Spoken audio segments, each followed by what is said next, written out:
I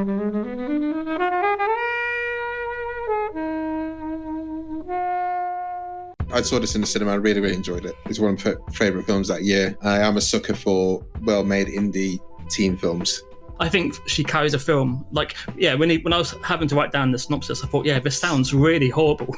But it is a comedy, honestly, and you have to like keep I think, mainly down to her dialogue that keeps it funny. That and bouncing off Woody Harrelson, who I think was improvising most of the lines apparently as well. Really? Oh, really? Yeah. I think he enjoyed that well indeed. I think my favourite is when she's trying to use her dead dad as an excuse, and he says, "I have a 1-year expiration date of freebies for the dead and dying." That was beautiful.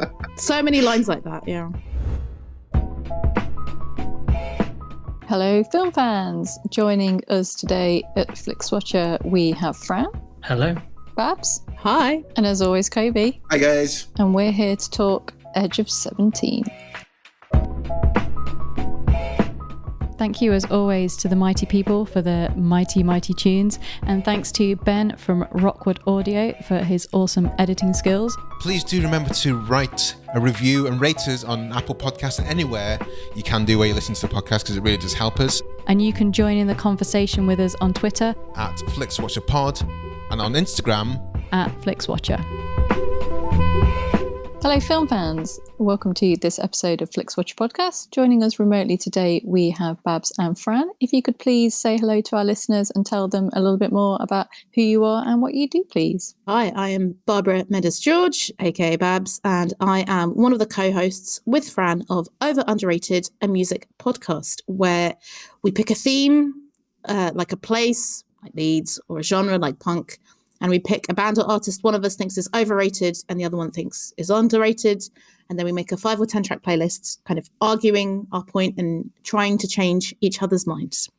And we like to try and push our opinions onto each other because we're quite opinionated, but we try not to get into too many arguments. Have you ever really, really fallen out? There have been a couple of tense episodes. I think Crowded House was a tense one where Fran was trying to show to me that they weren't overrated, and he tried and failed. I'm afraid. I liked kind of one song just about. Are they a band that people care that much about? There's some big fans we've discovered. Like I'm from the the podcast social media. There are a lot of Finn fans out there. So there's an account called @SomeFinSpecial, and he tweets a lot. And yeah, there's really some passionate people. I like Crowded House. I think they're very, very pleasant. Oh, well, it's a shame you went on the episode with Fran, because he could have used some backup, I think, on that one. But sometimes it goes the other way. So we did an episode recently on trip hop, and I was bringing that genre, and I defended successfully Massive Attack as not being overrated. And I was like, okay, fantastic. I'm going to take Fran into my underrated band Sneaker Pimps. I'm sure he'll love them. And he was so sadly negative about them throughout every song. He's just like, no, I also didn't like this one and this one. And because it was only the two of us, it was 10 tracks. And I was just like, oh, okay, I'll keep trying until the end. I was listening to your trip hop one today, and what it made me do, which often happens when I listen to your podcast, is I think I need to, because you, unfortunately, due to rights reasons probably, and not wanting to get sued, you don't play any of the tracks there. So it took me down a bit of a Massive Attack rabbit hole, which is always delightful. And I forget how good they are individual tracks, but also as an album, and how good they sound like with just nice big comfy headphones on there. So yeah, do listen to Over Underrated. I'll get to Sneaker Pimps. I love Sneaker Pimps as well. Thank you, Kobe. Again, you should come on every time, because you're going to be on one of our sides, I think. I think my problem with music is I like too much of it. I like the hip hop and the trip hop, and I was with you on the Manson side of things, Fran. I'm there on the Radiohead side of things, and it's hard. There's very few music I don't like, but yeah. Yeah, I think we could help you find them. Apart from Puff Daddy. Sometimes when you've had 10 songs, you get a bit embarrassed when you've come to the 9th song and you're still saying, yeah, it's still crap. It's like, do I start lying in a minute to make it happen? Yeah, so it can be dodgy ground sometimes. Sorry, Fran, who are you? Hello.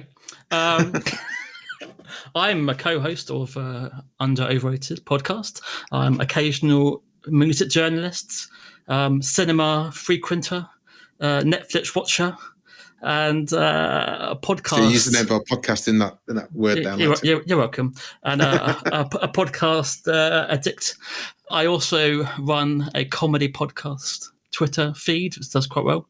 And also I have a degree in film, so obviously, I'm perfect for this podcast. It's quite a CV. Well, you chose The Edge of 17. Can you tell us first of all why you chose it, and then I'll get the timer ready, at which point you'll give us a synopsis in less than 60 seconds. Blimey. So I grew up in the 80s with the Brat Pack films. So teenage high school films will always have a certain nostalgia to me and fondness. So I will seek them out. I guess in the 90s, we had 10 Things I Hate About You was massive. In the noughties, we had Mean Girls. And then in the noughties, we have Easy A. And then I discovered The Edge of 17. And I found, this is on Netflix. No one really talks about it, so let's give it another go. Another go? What do you mean? Well, I had seen it at cinema. Sure. And I had seen it on DVD, but it's been a while, so I thought, let's choose Edge of 17. So this is at least the third time watching it for you? Third time, indeed. Okay, well, let's get the time ready, and your minute starts now. So this is going to sound a lot bleaker than the film is. So Nadine is an old soul who finds it hard to relate to her peer group. Her best friends are basically her dad and her one friend, Krista. But in the first act, she loses her father and her best friend to her overachieving brother.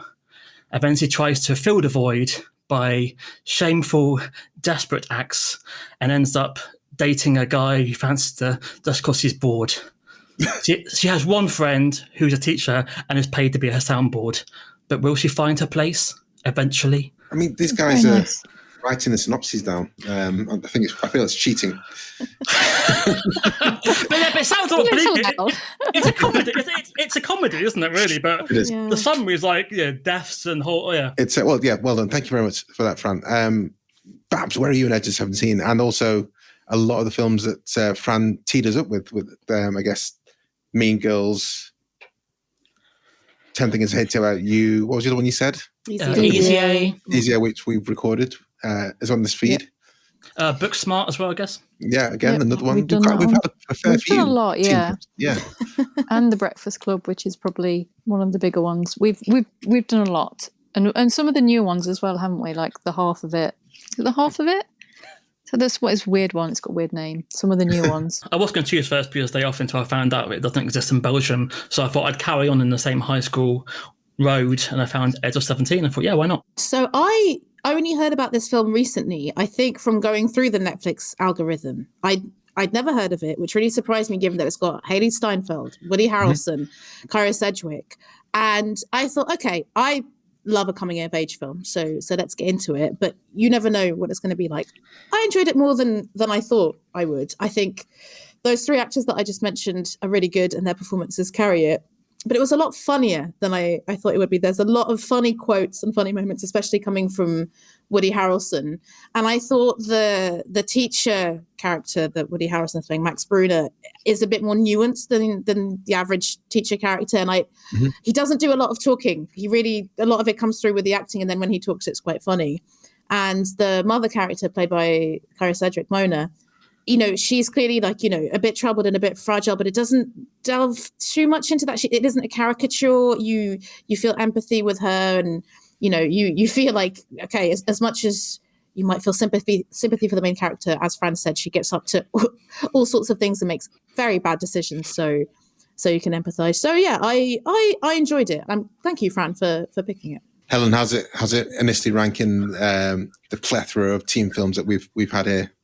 Well, I had not heard this film until recently when it was potentially going to be up for a choice, but it didn't end up getting picked. But prior to that, I had no idea it even existed. So I was quite surprised to learn that it was from 2016. I thought it was maybe a bit more recent than that. But there's a lot of stuff that I liked about it.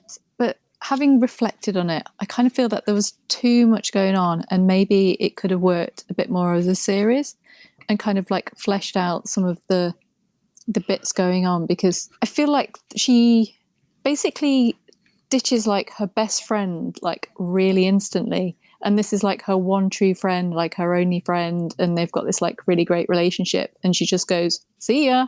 And I kind of feel that maybe there should have been more of a breakup, and that in its own could have been like a pretty big story. But then there's this other kind of like will they, won't they with Erwin, who has a pool. Like everyone has pools. Like everyone has a pool. I never had a pool. And then there's obviously the relationship. Everyone's got such slightly strange names. So like Darian, the like this poor guy who is just basically like dealing with having to be the father figure, look after his mum who's clearly not coping, try and like pull things together. He's having to make like sacrifices about not going to college. He finally finds someone that he likes, and suddenly one of like the key women in his life that he's looking out for hates him for it. And there's like so much going on. Like I would have liked to maybe spent more time with him and his emotions, because he does kind of like a good speech at the end,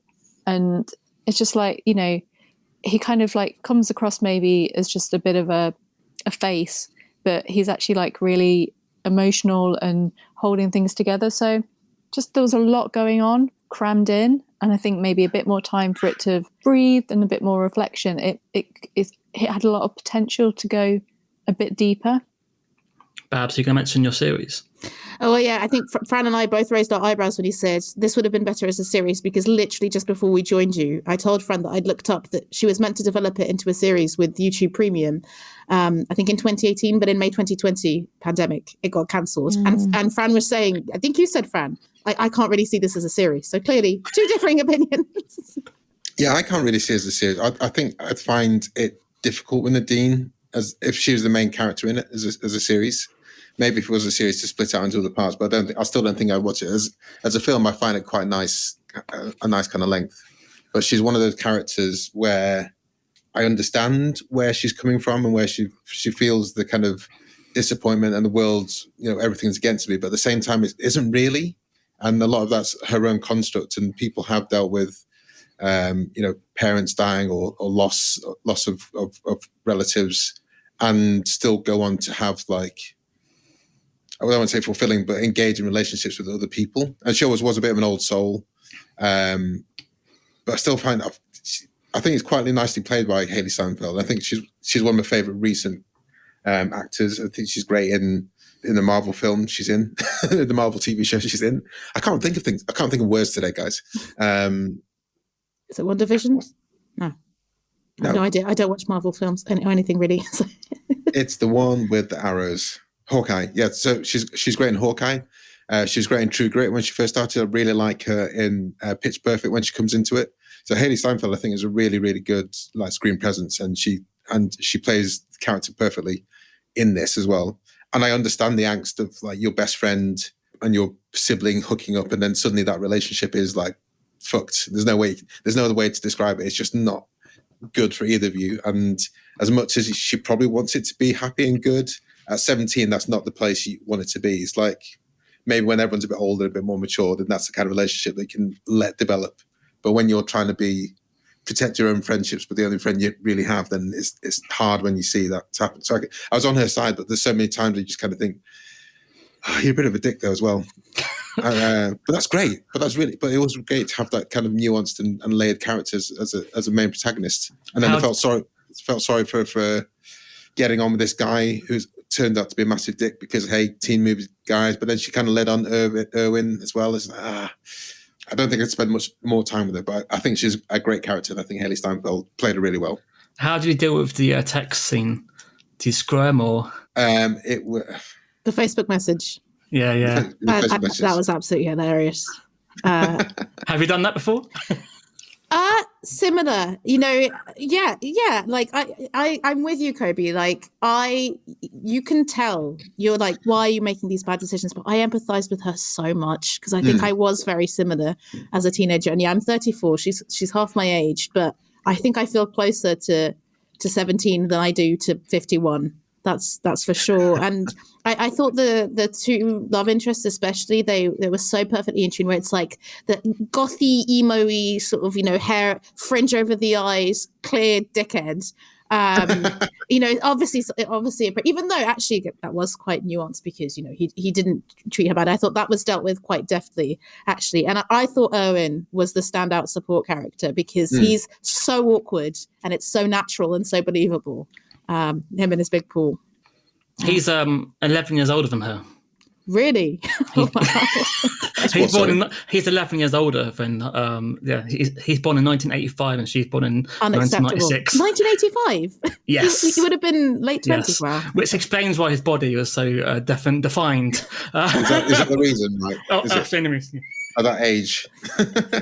One thing I thought was quite nice was how other characters would have seen his house and gone, "Oh, I'm in love with you now." And that wasn't the case when she turned up at his house for the first time. Yeah, and that scene in the waterfall when she sort of teases him and it goes, yeah.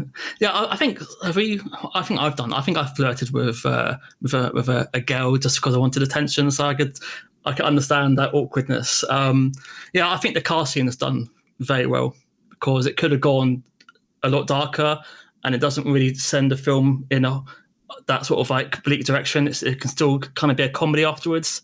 Watching things like Promising Young Woman, it goes down a very similar sort of path. But yeah, I think she's great in this, and I loved her in Bumblebee. She's playing a very similar character, like a fast-speaking, smart, awkward young lady, and does it. I think she carries a film. Like, when I was having to write down the synopsis, I thought, this sounds really horrible, but it is a comedy, honestly, and you have to keep. I think mainly down to her dialogue, it keeps it funny. That and bouncing off Woody Harrelson, who I think was improvising most of the lines apparently as well. Really? Oh, really? Yeah. I think he enjoyed that moment. I think my favourite is when she's trying to use her dead dad as an excuse, and he says, "I have a 1-year expiration date of freebies for the dead and dying." That was beautiful. So many lines like that. Yeah. I think your head is too big for your body. You'll never get to fix it. That was a lovely cutting line.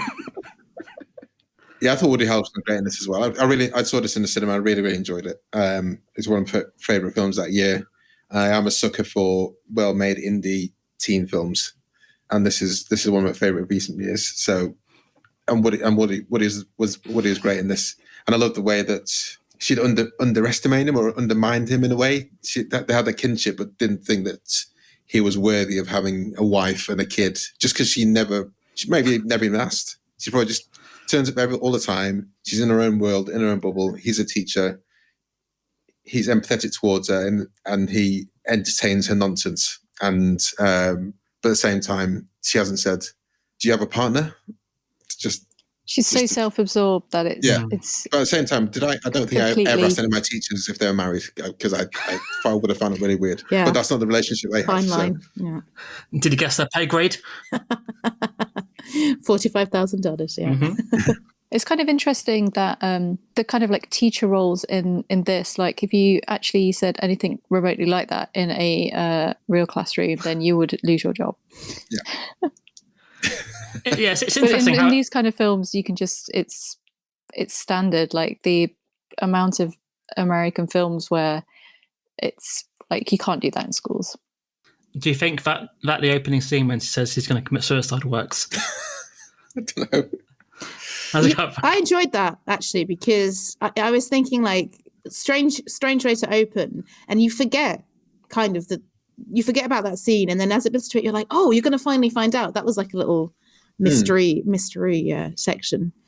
And yeah, I think Helen, she absolutely is self-absorbed, but I don't know, I feel like I was very self-absorbed as a teenager, and I think, she is an old soul, but she's also an arrogant soul, when she's like, like basically I'm better than everyone else out there, and it's like, I can empathize with someone feeling like an outsider at school, but at the same time, shut up, you brick. But I think on especially her kind of love life decisions, I really empathized, and yeah, I mean, the fact that she's so dramatic about her friend getting with her brother, it's precisely because she feels like she has so few allies in her life, and because her brother's become a bit of a father figure, the fact that she's gone for him as a betrayal. But I will say, Krista is the most 2D character out there. I thought she was meant to be an equally weird little kid. She's not a weird teenager at all. and her character's not explored at all. So on that, Helen, I absolutely agree with you that there should be a series, because I think the only kind of nuance that's given to her is when they're at the party and she's trying to, be nice to the other girls, and Nadine calls her out for being a bit fake, which is fair enough. But at the same time, I don't know, because she just looks like such a golden angel child. I'm like, yeah, that is who she is. I can believe that, and I can believe that she's going out with a jock and wasn't the unusual child that became Nadine's friend. I think that's what a problem, I guess, a challenge I have with some teen films is where, we had Easy A where Emma Stone was the outcast, and I'm like, really? And Hailee Steinfeld's the outcast, I'm like, again, really? She's got cool shoes, guys. We know this. It's much discussed. Is there anything else you guys want to say before we head to the scores? I want to talk about how Facebook was a thing, and this is a film from 2016, and it dates it so quickly. Having watched 8th Grade, where Bo Burnham discussed with the actor, like, is it going to be Facebook? And they were like, absolutely not. It's going to be Instagram. And that came out, 2-3 years later? That really made me laugh, that she was kind of, hey, have you responded to my friend request? I was like, this feels ancient. Does it actually mention Facebook, or does it just say friend request? Maybe it's, no, I think there is something. I think Facebook is mentioned at one point. Yeah. Don't quote me on that, but yeah. Are we guessing that Stevie Nicks didn't give him the rights for the song? It does seem trick, didn't they? Yeah. Or like some band from 2016 could have done like a cover version of something. Yeah. Bastille would have done it easily. That would be quite an interesting cover. Although, it's still got one of the best rock intros ever, which obviously Beyonce used to perfection. But Bastille, I think they would strip away that intro. But I'll be interested. Bastille, they would do it with vocals maybe, or something weird like that. Dan, give it a try. Their version of Rhythm of the Night is one of my favourite cover versions ever of The Night. Bastille, guys, go on Spotify. It's a beautiful. Because some teen films tend to have good soundtracks going back through time. Yeah, it didn't stand out here, did it? Which I guess leans into independent nature. I wrote down, Ballroom Brits and Billy Joel, going on the whole old soul thing. But yeah, I think there wasn't a clear theme. It wasn't just old songs, or even, as you say, bands covering old music. Yeah, it didn't really stand out for me. Well, guys, let's head to the scores.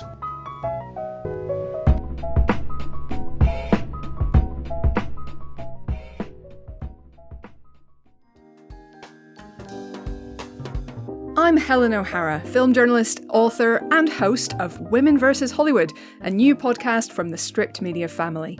We're exploring the fall and rise of women in Hollywood, from the silent era to the present day and into the future. Each episode, I'm joined by 3 or more special guests to discuss the challenges that women face in the film industry and look at what we can do to change the picture. We've got actors, directors, producers, writers, academics, film experts, you name it, they're all here to explain what's going on in Hollywood. Search for Women vs. Hollywood now, wherever you're listening to this, and come join us. Welcome to the Flixwatcher scores. All of our scores are out of 5. You may have decimal places if you wish, and we'll start with you, please, Fran, with your recommendability. Well, of course, I'm going to say I would recommend this, and I would give it a 4.5 because, I've seen it now 3 times, and I'm not going to lie, guys, I shed a tear today, even though I knew what's going to happen. So it works on repeatability. Well, we're not got yet. Sorry. No spoilers. Babs. I've put 3.5. It would have been 4, but I am actually quite annoyed about American teen films with everyone having a big house. So I just, for that sheer lack of originality, I took 0.5 off it. 3.5. Blame John Hughes who started that. Thank you. Yes, I will. Yeah. Nadine didn't have a big house, did she? She had a pool as well, but it just wasn't for a heated single pool. parent family. Yeah. I don't know. I just think some parts of America, it's, you have a pool. It might not be a great pool, but you have a pool. And when it wasn't Irwin's pool, was it? There's a pool and there's a pool. That was a huge pool. But it's, all the big houses. I know a lot of America's like that, but not all of America's like that. And I think what I mean by that is that setting was one I've seen before a million times, and that took off 0.5 for recommendability because of lack of originality. And there we go. Digging. Helen. Harsh. This one completely passed me by, and I think there are a few things that do date it a little bit. And for me, it's not quite up there with kind of Clueless, Mean Girls, Easy A. I don't think it's got that kind of like iconicness about it. There's a lot of things that I do like, but it's maybe I haven't watched it at the right time in my life, or maybe I feel that recently, since doing this podcast, watched a lot more kind of like teen stuff than I probably would normally. So where I enjoyed watching it, and the performances are kind of good, and it's kind of funny, and it kind of takes it on in a slightly different way. It's not that high on my list. I will say, looking at my notes, I don't know what this means, but justice for bold men. Something happened? Like these notes from like when I watched it a little bit longer ago. Yeah, she bald men or old men? Bald. Old, she mentions Woody's hairline a couple of times. There we go. Thanks for clearing that note up for me. Right. So I'm going to give it 3.7. It's not like into my top tier, mid tier for me for teen stuff. I'm going 4.2. I really enjoyed it the first time. I don't think I normally do a kind of top 10 rundown of films. I'm not sure I did one that year, 2006. The previous year was Me and Earl and the Dying Girl, I think was my top film of that year. So this would have, been thereabouts. Repeat viewing score, Fran. I would say a 4 because I've seen it 3 times. I think I actually own it on DVD. So that means that I want to watch it again. And I think I think we all like to have a film that is kind of under the radar that people haven't seen before. And you can say, oh, have you tried Edge of 17? And a bit like what Kobe just said with Me, Earl and the Dying Girl, that's another film that I always try and mention to people that not many people have seen. So yeah, I'm looking forward to introducing us to another friend and we're watching it. So that was 4 repeat viewing score. 4. Yeah. Babs. Sorry, Fran, but I'm giving it a 1 because I enjoyed it, but I didn't think it was original enough to watch again. I'm glad you put it forward, but despite it being funny, despite the good acting, I think Helen said it didn't elevate it to, I think, the top canon of teen films for me. Did you not cry even at that scene? No, I didn't. Oh, I'm cold. We've discussed this. I have no heart. This is. I have an older brother. Maybe that's what happens. There we go. But he hasn't dated any of your friends. It's good to know. Helen, repeat viewing score. Yeah, so I watched this a couple of months ago, possibly, and I thought, oh, shall I watch it again? Has my brain remembered it enough? And I kind of had it on in the background, but I wasn't really kind of watching it. So it didn't make me want to go, yeah, I need to watch it. So I'm going to give it a 1.5 on repeat viewing. I'm going to watch it again, not often, not frequently. So I'm going to give it a 3 here. No, a little bit less, 2.7. 2.7. Small screen score. I would give this a 4. I've seen it on the cinema and on my TV, and I don't think you need to. It's not an epic movie. You don't need to see it in the IMAX. I think it's all about the dialogue and the narrative. So you can watch it on smartphones. I'm sure it'll still survive. Babs. Yeah, 4.5 because maybe it would have been 5. Maybe some scenes like the car crash scene or other scenes would have been elevated, or maybe scenes where there's a bit more music or something like that. But I was perfectly content watching it on my small TV far away on my sofa. Helen. I'm going to give it a 5. I think it works perfect for the small screen. I have no recollection of ever seeing this in the cinema as being advertised, so it wouldn't have drawn me out. So yeah, perfect for watching at home. Yeah, I'm going for 4.75, and that's because I did see it in the cinema at a time when I'd go and probably see a couple of films a day and at the weekend. So this would have been the B feature before, a bigger film requirement at the cinema. I can't remember it needing to be at the cinema apart from just being in the room with a few other people, tittering away at the same time. Engagement score, Fran. I would give this a 3.7. Like I said, it's the third time I've seen it, so I was kind of just waiting for certain scenes. So my interest had waned a few times, maybe. Babs? I put 4.25. I think the dialogue was smart enough and the storyline moved at pace enough that I was I was fairly engaged. I think, yeah, maybe the scene at Woody Harrelson's house went on for a little bit too long in other sections, but yeah, and we didn't really mention the makeout scene too much. That was extremely awkward, but definitely kept me engaged as well. So yeah, 4.25. Helen. It's an hour and 44. It crams so much into it for that runtime. As I said before, that I think there is a lot going on there. I don't think you have to pay like 100% attention, but it doesn't overstay its welcome, which is an unusual thing for me to say. So I'm going to give it a 4.5 for engagement. Oh, wow. Okay. Maybe 4 for diminishing returns on watching it. It can kind of lay back. I always forget about Owen and his animations type of things, which is always like a nice kind of thread. And I always forget that she is interested in him genuinely as a friend. And I don't think she's there. She's not using him, and she perhaps doesn't realize the extent that she's teasing him. Maybe she's trying to keep her options open, isn't she? So I think she's keeping. But I think in other films, she wouldn't have been interested in his animation. She wouldn't have turned up to watch the performance, and that kind of thing. Yeah, 4.2, and that gives us an overall score of 3.75000 exactly. I think that's pretty decent. Yeah. Fran, Babs, can you tell us a bit more about Over Underrated and where we can find you online? And we'll all say goodbye to the listeners. So you can follow us online on the following websites. Babs. This is just a disclaimer here. This is Fran not knowing his own website and social media platforms addresses. When you knew how to wrap up, Fran, you know that it's at OU Music Pod on Twitter and at Over Underrated Music Pod on Instagram.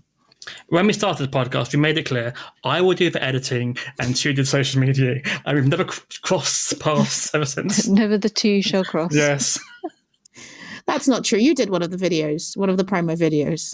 But yeah, I've had to learn how to use Canva with varying degrees of success, which has been good for my day job as well. But I'm very, very glad that Fran does the editing, because I started looking at Audacity YouTube videos and I thought, no, I don't want to do this. And Fran was like, I have a degree in film. I know how to do this. Brilliant. Mm-hmm. Yeah, but my degree was in 2002. Podcasts were not a thing. This is a whole new world. You can still, anyway, this is going around the house. Maybe I think maybe you should know your own Twitter handle. Well, I will say then, obviously Helen and Kobe have guested on the podcast. So if you're going to check out Over Underrated Music Podcast, start with them. Kobe guested on an episode where the theme was hip hop and the overrated act was Puff Daddy and the underrated act Jurassic 5. And Helen's coming on the indie folk episode where we've got The National versus Sharon Van Etten. So check it out, guys. It sounds like very much in Fran's wheelhouse, The National and both those guys. Very much, yes. I had a lovely time. Helen, did you have a lovely time? I did have a lovely time. To be fair, was great. I did have a lovely time, but way more Sharon Van Etten fan than The National for sure. Yeah. Guys, thank you very much for joining us, and we'll see you next time. Bye. Bye. Enjoyed this episode of Flixwatcher podcast? Why not leave us a 5-star review on iTunes? You can also follow us at FlixWatcherPod on Twitter, and we're at FlixWatcher on Instagram. Thanks as always to the mighty people for their mighty, mighty tunes, and Ben from Rockwood Audio for his awesome editing skills. If you're looking to get your podcast edited as sweet as this, get in touch with Ben, and that's Rockwood, ROKK Wood Audio. Tell them Flixwatcher sent you.